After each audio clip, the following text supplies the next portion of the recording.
Ladies and gentlemen, whether you follow chess closely or any sport for that matter, one thing that fans like to speculate on is what would happen if players who are no longer competing, retired, who were once elite, what if they played now? What would happen?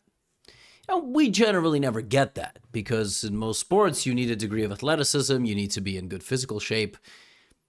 Well, in chess, it is possible, and it happened as Garry Kasparov, arguably the greatest chess player who has ever walked the earth, played against Viswanathan Anand, who is a living legend in his own right, multiple-time world champion of the game of chess, superstar, icon, role model. I mean, no, there's not enough words to describe Viswanathan Anand. And what's interesting is 30 years ago, they played a world championship match against each other. Kasparov is 62. Anand is 55. And yet I feel if they were actively competing and studying openings, I don't think they would be out of the top 20 of the world.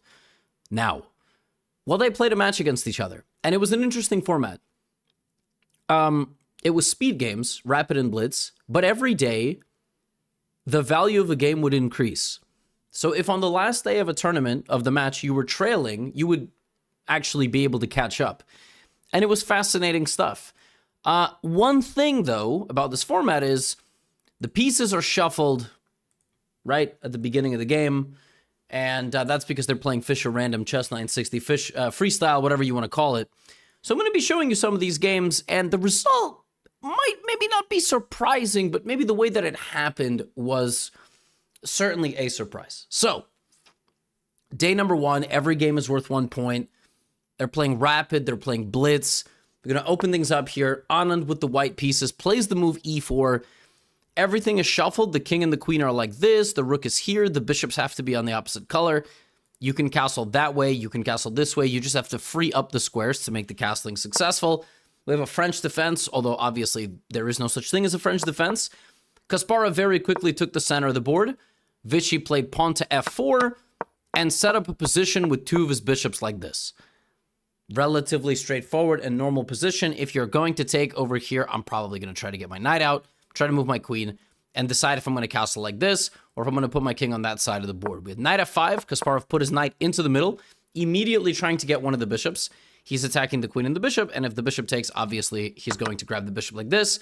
Kasparov played a lot of Grunfeld, a lot of King's Indian defense over the course of his very successful career, and he understands the value of a fianchetto dark squared bishop on the right side of the board. Long castle, short castle. Although, I suppose this would be left side castle, and this would be right side castle. Although, yeah, I mean, technically, I don't know, folks. Really, I'm not going to lie how you would describe this. This is what a traditional queenside castle looks like, and this is, you know, kingside. Now, it looks like black has much better attacking prospects because of this battery, and it doesn't really look like white is going to be able to generate too much.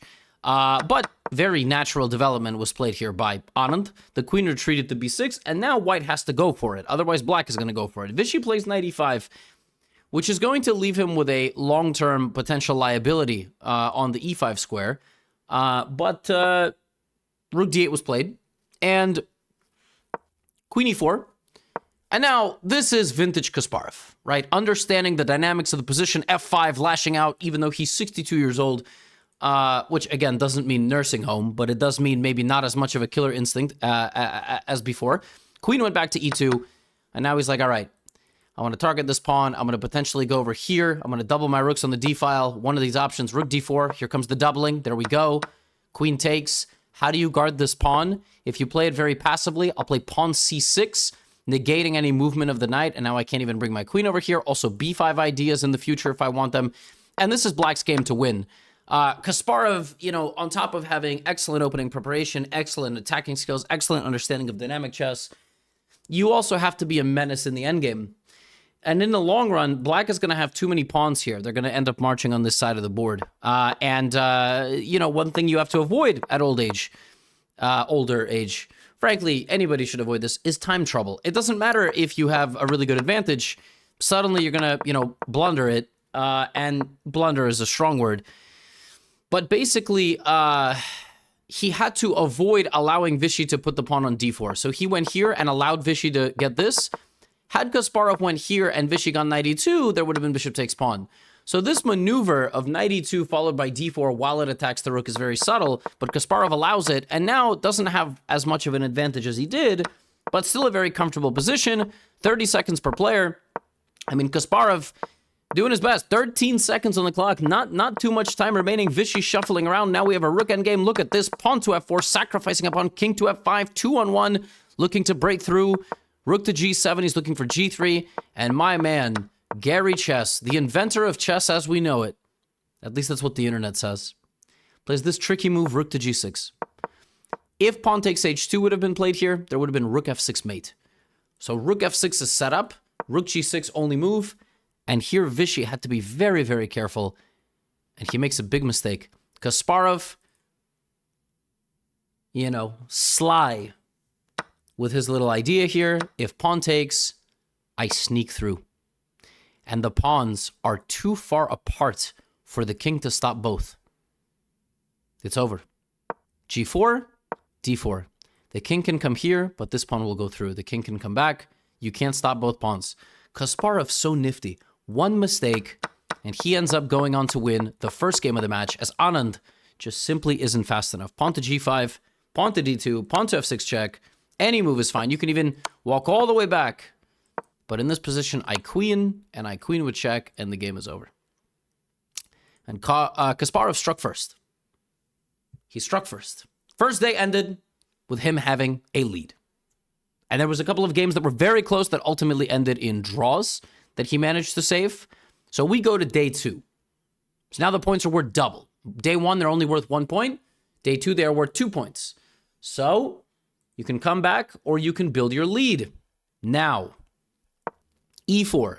And my man Anand, my man, he showed up on this day. They got another similar French defense. Right? They were battling. This was a rapid game. You'll notice they're getting 25 minutes on the clock. They both were analyzing before each game with whoever was their training partner. Very symmetrical looking position.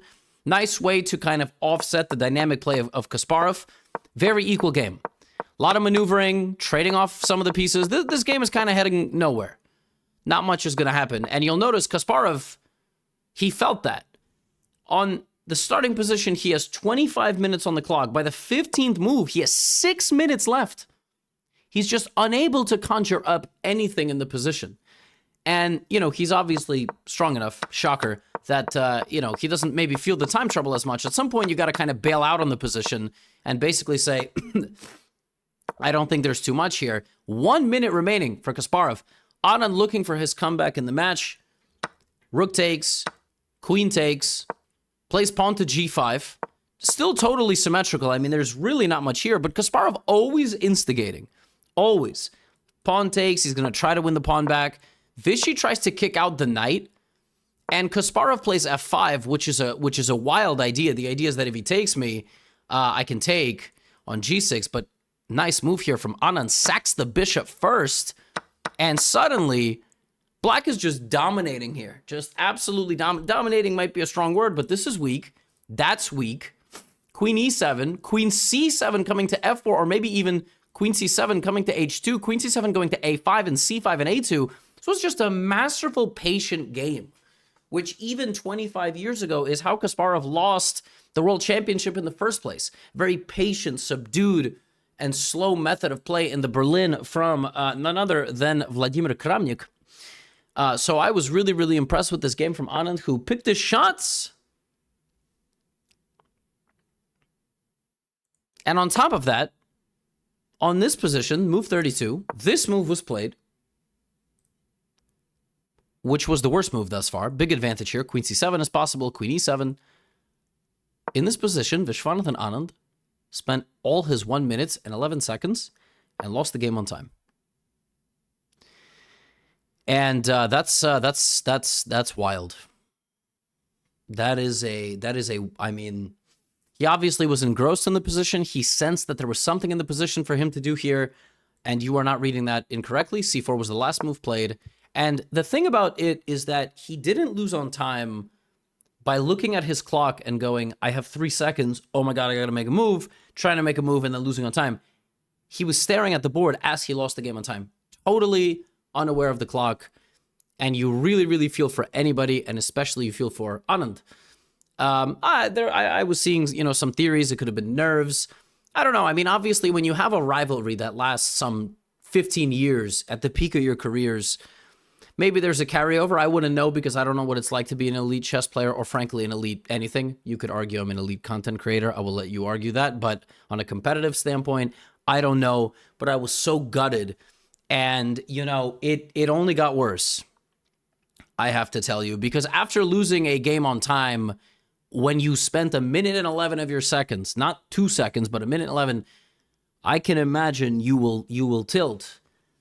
And without spoiling too much, this was the last game of day 2. So now Kasparov has a 3-point lead. Right? He's up 3 points. So pawn to c4. They're playing blitz now. And obviously here with black, you just try to stop the bleeding. That's what you try to do. And it was a pretty, regular game. But here, Anand maybe needed to go for e5. He traded the dark squared bishops, which looks very reasonable. But after castles, it is just white's attack ultimately that's going to be faster on this king, as well as the move h4, h5, making it very unpleasant to move this knight. And, I mean, Kasparov, the understanding to bring the queen into the game on this diagonal, bringing the rooks over. Vishy in big, big trouble here. There could be a lot of trouble brewing on this diagonal. f6 played. Queen h2 sniping from a distance. Knight goes back. We play rook c1. It's everything I've said, right? You go king b8. e4 not the best move, but a3, b4 would have been absolutely vicious. e4 is a nice idea, though. The best move for black is h6, which I don't know how, that's probably unfindable. So you play king a8, which is also very reasonable. e5, rook d7, and Kasparov here went knight b3 to try to put the knight on c5. And if you thought the previous was bad, right? Because losing on time is very, very tilting, but you try to bounce back. I mean, you do what you can. Here, black is worse. Maybe you play b6, which stops the knight, but obviously weakens the knight on c6. It was absolutely gut-wrenching when Vishy here with 3:19 on the clock to 1:34, he was up on time a lot, played rook to c7. And this is just hanging. And chess 960, Fischer random tactics are very tricky. And pawn takes pawn is just, it's game over. It's just lights out because the rook hangs and the knight hangs. And you cannot protect both things. So when I saw this, day 2, I was gutted because, I actually was asked in an interview who I thought, to predict the match, and I went with Anand because I was like, I think he's less removed from playing, and I think he's played classical chess as recently as last year, 2024. I could be misremembering, could be 2023. I think he is at least more in sync with some opening preparation, maybe he works with some of the young Indian players, and I understand that's not important here, but still, you're staying sharp, you're analyzing, you're calculating, and I didn't feel so much for Gary. Plus, 62 and playing at a 2,700 FIDE level is unheard of. I mean, there are less than 5 people in history you can probably point to, maybe 10, when you think of players like Tal, although I think Tal, even later in life, I mean, he was, I don't know just exactly how old he was, but obviously you think of Korchnoi and others. Yeah, it's just incredible. And I mean, I gave advantage to Anand. And when I saw this, I couldn't believe it. I was like, oh my goodness. I mean, can you imagine? I mean, I would tilt off the face of the earth. But there is hope because even though you're down by 5, on the last day, they make the points worth 3. So either you could get completely blown out, but at least you have a chance to make a comeback. And this is exciting. This is definitely a little bit more exciting than a traditional format. So we go to the last day. Obviously, things are shuffling every single game. Kasparov plays knight f2. Anand plays c5. And actually, it's a descending slope in the opening. Because within the first 7, 8, 9 moves, I mean, Kasparov gets, hunted in the center of the board here. And Vishy here had to play just really obscure stuff. He needed to play bishop to e7, castle, and just, leave the pawn here. And basically, white just can't develop easily. That's what the computer wanted. Vishy is a human, though, plays knight b4. Kasparov is forced to castle to defend his pawn and trade the rooks. The knight drops back. Kasparov looking to consolidate his position. But what makes this position okay, despite white being up a pawn, is the fact that the queen is like never getting into the game. To get into the game here with white, you're going to have to be super precise. You're going to probably have to move some pawns and weaken your position. So the knight goes to e3, knight d4, and I mean, I don't know how you're going to do this. You're going to have to do some real gymnastics here as the knight is still moving. Here comes black's queen. Nice idea, though, here. King b2. Look at this. I mean, in this format, you got to do some weird stuff. I'm telling you, you got to do some tricks to get the queen into the game. Fantastic game from Anand. b5, knight d6, forcing Gary to basically give the pawn back and play an endgame. Now we have this position. Wait a minute. Is this hanging? Okay, but that's hanging, so we're still good. Queen e1. You can't take here because I would zip into e7, but he's going to do it. He's going to do it. He's baiting Kasparov. He's saying, I think you're bluffing. I think you're playing arrogantly. Queen a7, bishop d7. Black has two weaknesses. If white is able to win those pawns, white is going to win the game. If white trades the queens here, it might already be a much better endgame for white because these two versus these three is not the same as these two scattered boys and these three over here because you're just going to try to, you know, push through. So rook e1, g6, Kasparov playing patient, Anand playing patient. Rook e4 a mistake allows bishop to f5, after which you have to consolidate with queen f6, and black is doing very well. Instead, we have the bishop going this way, and now it's much harder to defend yourself because this endgame, as I said, you trade the wrong pieces, you could just be losing. And the thing is, once you lose enough games, you've lost 3 games already, it's very easy to tilt and start losing more. Queen b7, this was not the endgame that black needed. Black needed to keep rooks on the board, black needed to keep bishops and queens on the board. Black's advantages here were the coordination of the pieces. By losing more pieces, you have lost defenders, and that's going to be really difficult. And I think Kasparov sensed that. He played fantastic move b4 with the idea to potentially trade the queen and just win the pawn endgame. That's the idea. And you know who's really good at this? Magnus. He would have, if he was there, he would have done the same thing. Queen c5, excellent understanding that you're going to walk the king the second this opens up. So Anand has to go back, but now h4 stopping the movement and a4. I mean, you talk about Kasparov, this is 50 seconds on the clock. This man is 62. You know what people in America are doing at 62? I don't know, watching NASCAR. I have no idea. But h4, a4 is some ingenious understanding, securing the position and breaking through on this side of the board. b5, king a3 incoming, just not letting any counterplay, and black can't do anything. The pawn is going up the board, and the closer it gets, you can't stop it. Queen c7 is going to be a threat. Vishy doing his best, but it's not good enough. I'm going to escort my pawn. If you take, it's crazy because any way you go to stop my pawn, like if you stop it this way, I go bishop a6. But if you go this way, I take, and you can't move the pawns. King h6, king a5. g5, I take. You can't even move your king. So h4, a4, absolutely lethal. This looked like a game Kasparov won in the 90s, man. I mean, this really looked like just like you couldn't do anything. It was inevitable Kasparov, which now means 1 point lead, 5 point lead, 8 point lead for Gary. If he wins any more games, it's an 11 point blowout in total. I mean, when I saw this, I'm like, yo, put him back in there. Like, let Gary play 40 games against nobodies and he can go play in the candidates. I mean, it's just incredible stuff. Obviously, openings are a different story. But that wasn't the end of it. And that wasn't the end of it. c4, Kasparov b6 now. We're playing some blitz, bishop b7.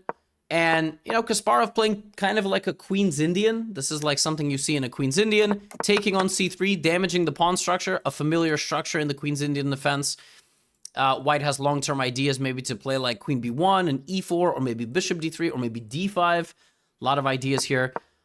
Very well-known pawn structure as well. Kasparov immediately targeting the pawn on c4 with ideas also like bishop a6 and queen c6.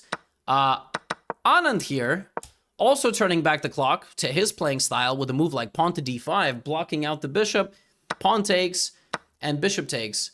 And, you know, their rivalry was really made up of like aggressive Sicilian battles and games and King's Indians and games where, you know, Gary would attack. Sometimes Gary would go into positions that were bad that he thought were good because there was no definitive engine analysis back in the day. And Anand would need to navigate the waters.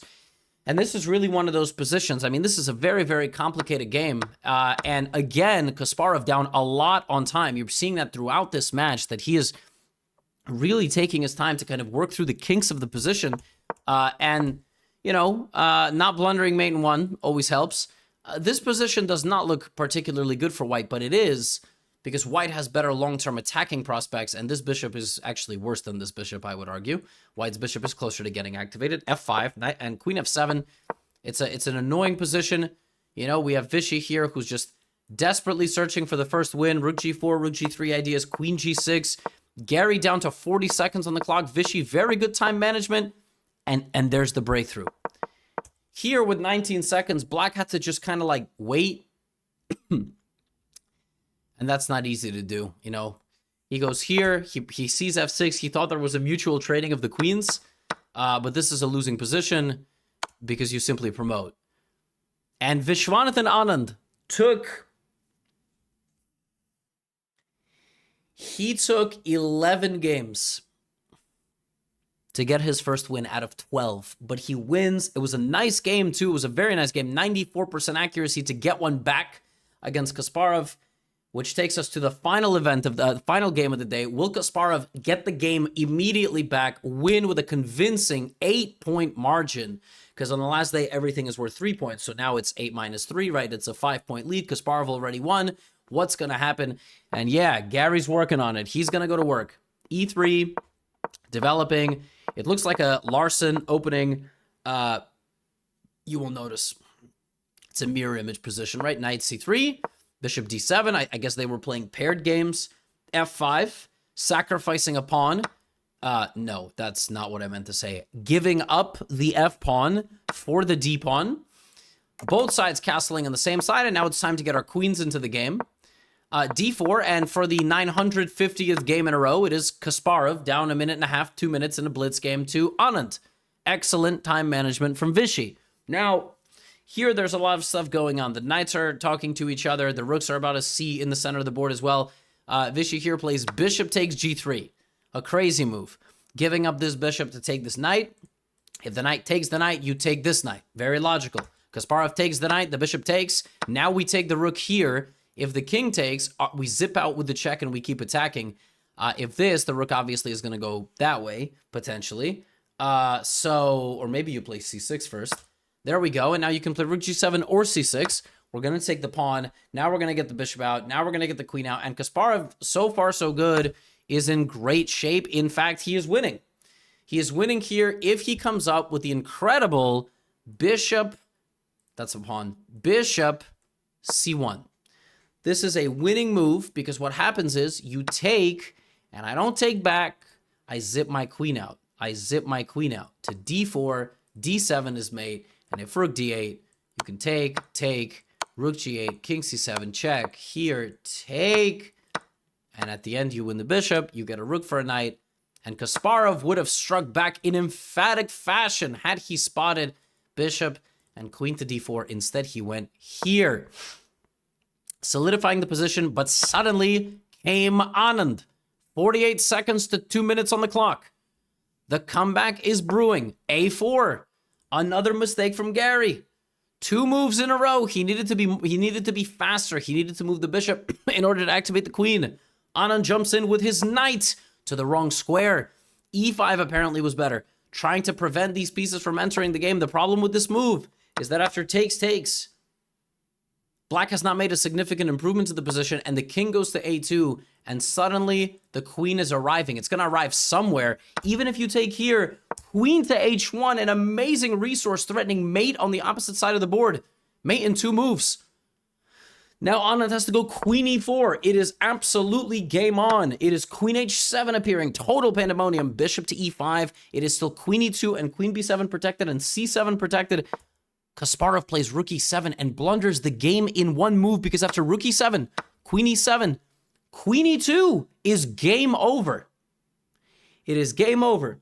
The queen can run out to the the king runs out to the c5 square. It's very tough to spot this. A minute and 17, and Anand goes here, and that was the wrong square. He needed to go queen e2, queen f8, king c7, queen e7, king c6, and then check, king c5, and it's a win for black.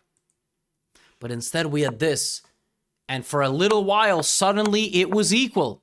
There is a major difference here. And the difference is that with the queen on the e2 square, certain things are protected. I think the bishop is protected, and the queen covers certain important squares, like on c4.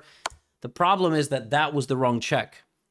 Instead, you needed to go queen e7 and take the pawn. Instead, king b6, which was also apparently the wrong move. You need to come back with a queen. But Vishy trying to keep the kings on the board, the queens on the board. Queen d8 check, king c5, and finally, queen to c6. Repeating the position, realizing this is the way we're going to have to do things. Queen d5, one last chance for Kasparov to seal the deal here, but he plays here. And it's not even that he played there, it's that he lost on time. Here he had 9 seconds, and he was out of checks. He didn't know if he takes and is just going to lose the pawn endgame. He plays bishop c1, and Anand wins the 11th and the 12th game of the match, getting back 6 of the points of the 8-point deficit and only losing the match by 2 points. But at some point in the match in decisive games, Kasparov led 4-0, and he was very close to winning this game as well. So the match scoreline, I don't think exactly matches the storyline. I feel like Kasparov jumped out to a 4-0 lead, but even the 4-0 lead was kind of crazy because Anand flagged in a winning position, and then Anand blundered, which I can only imagine was from tilt. So I really wonder if we got like 40 games, like no disrespect to them, but let's sit them down and make them play like this match 5 more times. I don't know what would happen, but it was a joy. I mean, really, it was high-level battles, and it was a treat to see. And shout out to the St. Louis Chess Club for giving us these opportunities. And I hope these things can happen more often than not. But hey, I'll play Kasparov if he needs a punching bag. That's all I have for you today. A rare treat on the channel of watching 2 legends battle it out. And the next video is going to be a very, very special one if you're watching this in the future chronologically. It's going to be a recap of the tournament that just took place on chess.com called Coach Champs, where I coached 4 people over the course of about 3 to 4 weeks, and how they did in their tournament and what our trainings look like and so on. So hope you look forward to that one. Go watch it. Type in Coach Champs, GothamChess. That should probably be enough. And that's all I have for you today. Get out of here.